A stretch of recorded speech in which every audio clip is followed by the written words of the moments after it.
Hi and welcome. We are now in part 2 of Bringing Up Baby. In part 1, we considered first, how do we define children today? And we looked at the role of the family as the first socializer. In this part, we're going to touch on several factors that influence the family structure.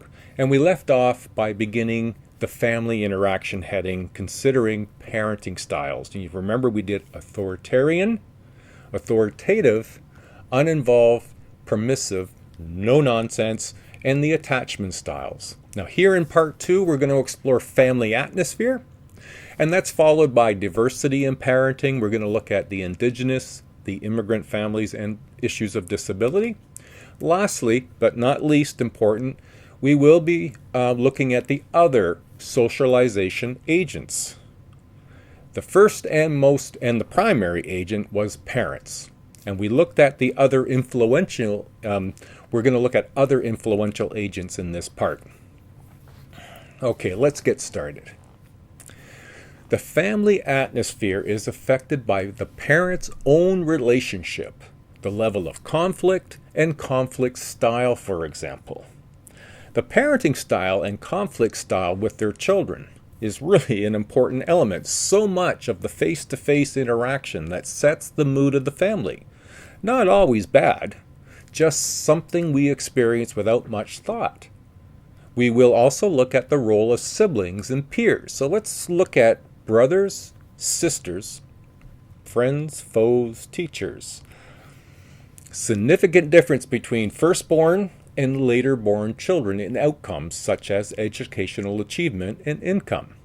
Firstborn in family is typically advantaged. Later born children receive a little less quality time with parents and maybe more time being raised by older siblings. Older siblings partly replace parents in providing some of this quality time, which benefits firstborns because they have the opportunity to be teachers from an early age.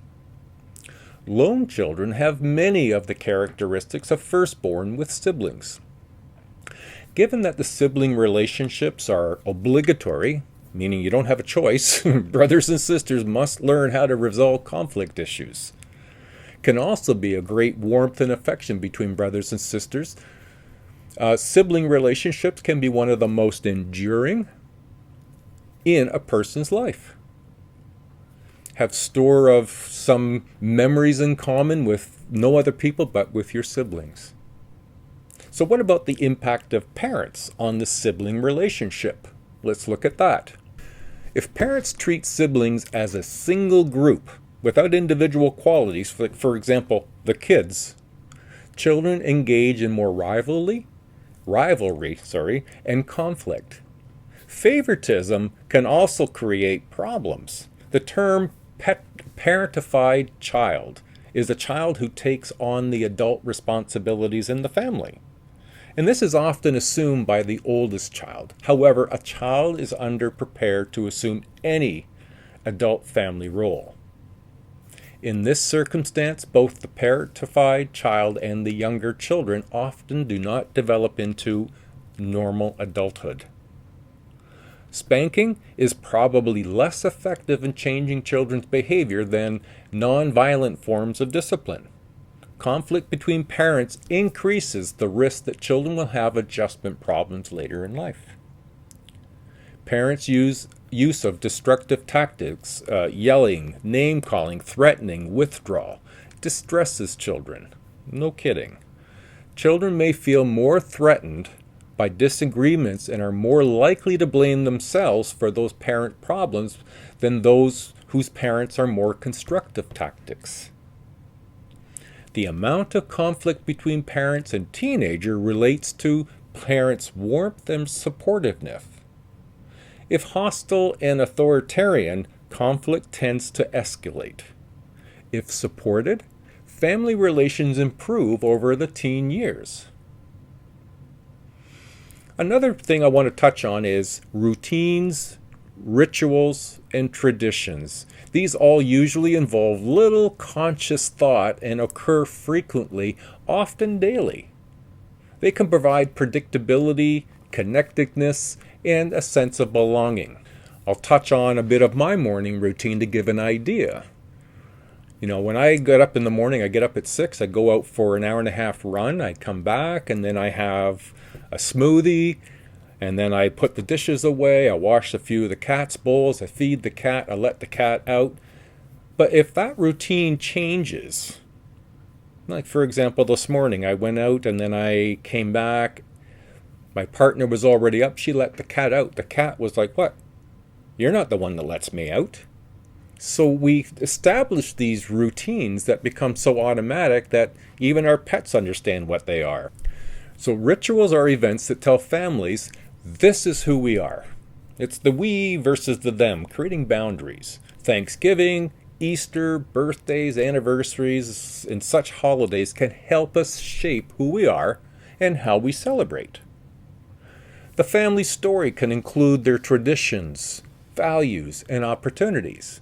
You have opportunities to teach morality and help shape children. Now we can look at, in our next little bit, the next section we're going to consider is diversity in parenting. And we'll start with looking at the indigenous families. Indigenous families strongly emphasize the interdependence of all life and have a strong sense of spirituality. Traditional indigenous societies recognize that the basic family unit of parents and children living together, but the family also includes a broader network of grandparents, aunts, uncles, and cousins. From the 1890s to the 1970s, many indigenous children were removed from their families and placed in residential schools. Now, this has affected indigenous children and families in need of this reconnect and reestablishing what it is to be a family and these family ties. Children in immigrant families, they may be pulled in two different cultural ideals with their attitudes raising concerns about families. North American society encourages independence and spontaneity, whereas many other cultures, such as the Chinese or South Asian, expect children to be more focused on their families and respectful of their elders. Immigrant parents typically hold different expectations for their children than Canadian-born parents do. Preserving their cultural heritage and language and passing it on through their children is important. In comparison to Euro-American parents, Chinese parents tend to have more of an authoritarian parenting style, which tends to have a positive outcome for Chinese children versus the Euro-American child. One possible explanation is that while Chinese parents are more likely to focus on the negative traits, they also emphasize that these can be improved upon through work and effort. So what about children with challenges? Having a child or having a brother or a sister with exceptionalities also affects socialization. There must be some adjustment to the changes in the family's rhythms as parents pay attention to special needs or of an exceptional child. Brothers and especially sisters may be expected to help with the child care and may be asked to include the sibling in other social activities. Some youngsters feel they must make up for what the sibling cannot achieve.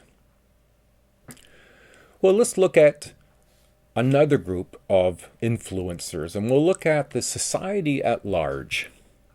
Since family is only one and the primary agent of socializing children, there are other agents of socializations. Agents of socialization, by definition, are the people, groups, and institutions that teach us what we need to know in order to participate in society. Now we're going to look at and explore the childcare industry, school, peers, and media. So let's begin with childcare. Young children in full-time childcare typically spend 9 hours a day or 250 days a year away from their parents. Nearly half of the Canadian children cared for by non-relatives receive informal home care. Children in high-quality care are readier for school and have better social skills, especially true for children of mothers with low levels of education. So one of those areas of socialization is children getting to be among other children. The next socialization agent is school. Children from the age of 4 or 5 spend large blocks of their time at school, which takes over much of the socialization process. Children learn to interact with the new authority figures, teachers, principals, guidance counselors, and with children their own age and in a larger number. It's one of the first times that children find out that they're not the only center of the earth. The first school years are important to children's self-esteem. Sense of belonging is undermined by ethnic prejudices among students and school staff, and a big impact on these achievements can be affected by what's known as the teacher expectancy effect. The impact of a teacher's expectations on a student's academic performance. One example of this is the Rosenthal and Jacobson experiment, where essentially teachers were informed that the class they were about to educate was either very exceptional students, when in fact they were randomly selected, or this was a group of average students and they were randomly selected. But what they found was, when they were told that they had a group of exceptional students who were really average students, those students did better on the outcomes, not because they were better students, but because the teacher's expectation was that they were better. And so that plays a significant role if we aren't more conscious about what we're doing and more engaged in the activities of what we do. All right, let's go to the next group. We're going to look at peers. Parents have more power over a child than their peers when a child is young. However, this control grows less as children become older. The neighborhood parents choose to live in and degree to which they are supportive of children helps shape the child's peers network. As children become older, the peer group assumes a greater importance. When children are rejected or ridiculed by peers, they may become isolated or antisocial. Often parents think of their peer relationships as negative and blame friends for being bad influences. Peers can make up for some of the child's negative experiences at home. The next group we'll look at in terms of social institutions is the media.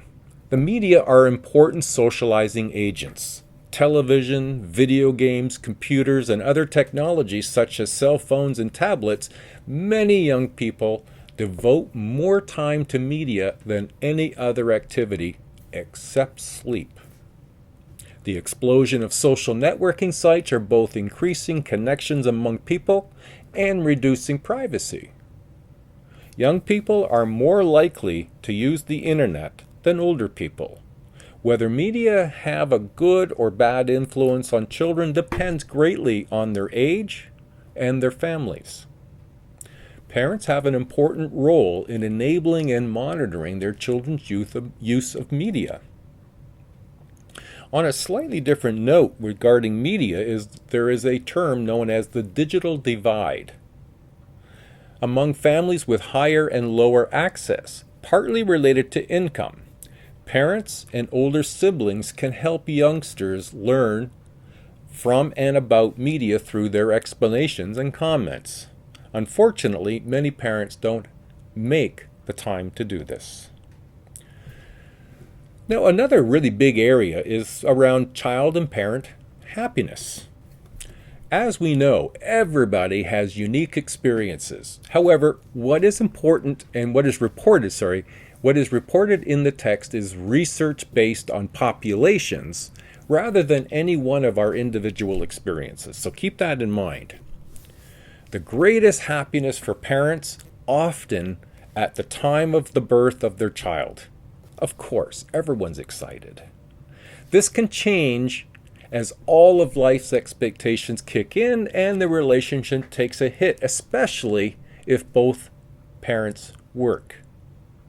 Sleep is interrupted, communication lines can be frayed and tested, intimacy and sexual relationship can suffer.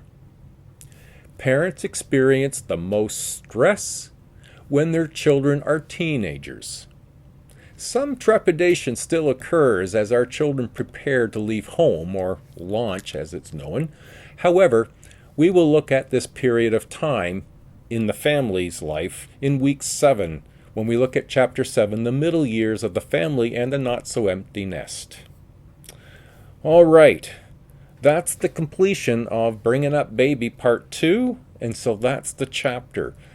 There's a lot more to it maybe than you thought, and a lot more complexity in terms of bringing up a baby. We thought it was just us by ourselves and our family, but it's in fact a community, a society, even a nation. All right, everybody. We'll see you next week. Bye. See you in the videos.